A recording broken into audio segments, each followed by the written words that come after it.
नमस्कार दोस्तों, स्वागत है आपका हमारे चैनल मास्टर्स ऑफ रिव्यूज़ में। दोस्तों, आपने भारतीय सेना के पराक्रम, शौर्य और उनकी युद्ध लड़ने की क्षमता के बारे में बहुत सुना होगा और बहुत देखा भी होगा। किस तरह से हमारी भारतीय सेना ने आज तक युद्ध के हर मोर्चे पर देश को आगे रखा है।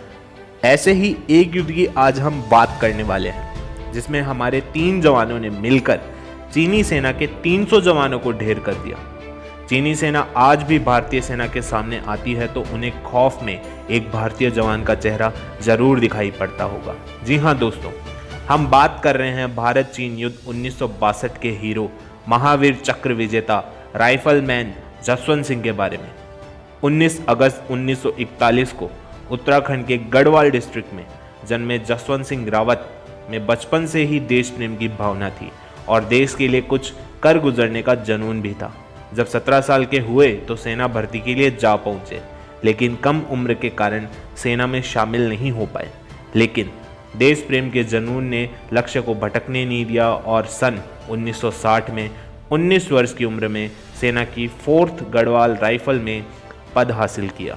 नियुक्ति के 2 साल बाद ही देश के लिए लड़ने का स्वर्णिम अवसर प्राप्त हुआ। युद्ध शुरू हुआ तो भारतीय सेना ने अपने कौशल के मुताबिक बड़ी संख्या में मौजूद चीनी सेना का अदम्य साहस के साथ सामना किया। राइफलमैन जसवंत सिंह की टीम को नॉर्थ ईस्ट फ्रंटियर एजेंसी, जो अभी अरुणाचल प्रदेश है, वहां के नुरांग में तैनात किया। चीनी सेना के जवान मीडियम मशीन गन से लगातार इनकी पोस्ट पर सटीक निशाने लगा रहे थे, जिसके कारण कई साथी वीरगति को प्राप्त हुए। उसके बाद जसवंत सिंह ने लांस नायक त्रिलोक सिंह नेगी और राइफलमैन गोपाल सिंह गोसाई के साथ मिलकर मशीन गन की तरफ बढ़ने का फैसला किया।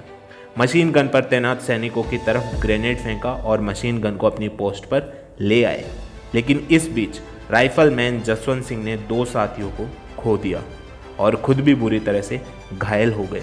लेकिन उन्होंने अपनी पोस्ट से लगातार चीनी सेना पर मशीन गन से फायर करना जारी रखा और 72 घंटे तक अकेले चीनी सेना से लड़ते रहे। चीनियों को एहसास भी नहीं हुआ था कि वो सिर्फ एक 21 साल के भारतीय सैनिक से लड़ रहे हैं। लेकिन कहा जाता है कि सेना को राशन पहुंचाने वाले एक नागरिक ने मुखबरी कर चीनी सेना को सिर्फ एक सैनिक होने की बात बता दी। इस पर चीनी कमांडर बहुत गुस्सा हुआ और उसने जसवंत सिंह की तरफ सेना बढ़ा दी।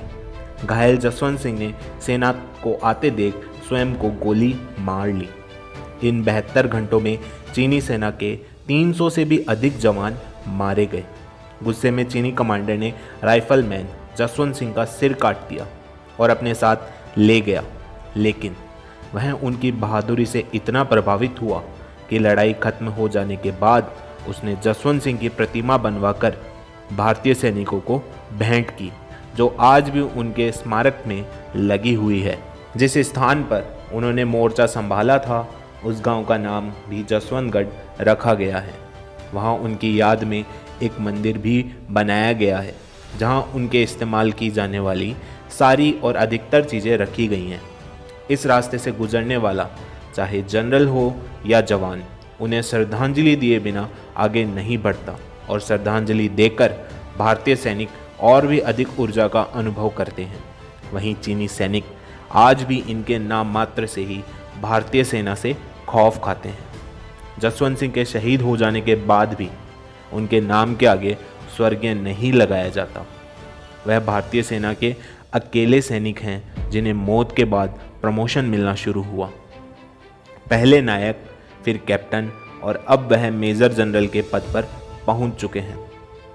उनके परिवार वाले जब ज़रूरत होती है तब उनकी तरफ से छुट्टी की अर्जी देते हैं। जब छुट्टी मंजूर हो जाती है तो सेना के जवान उनके चित्र को पूरे सैनिक सम्मान के साथ उनके उत्तराखंड के पुश्तैनी गांव ले जाते हैं और जब उनकी छुट्टी समाप्त हो जाती है तो उस चित्र को ससम्मान वापस उसके असली स्थान पर ले जाया जाता है।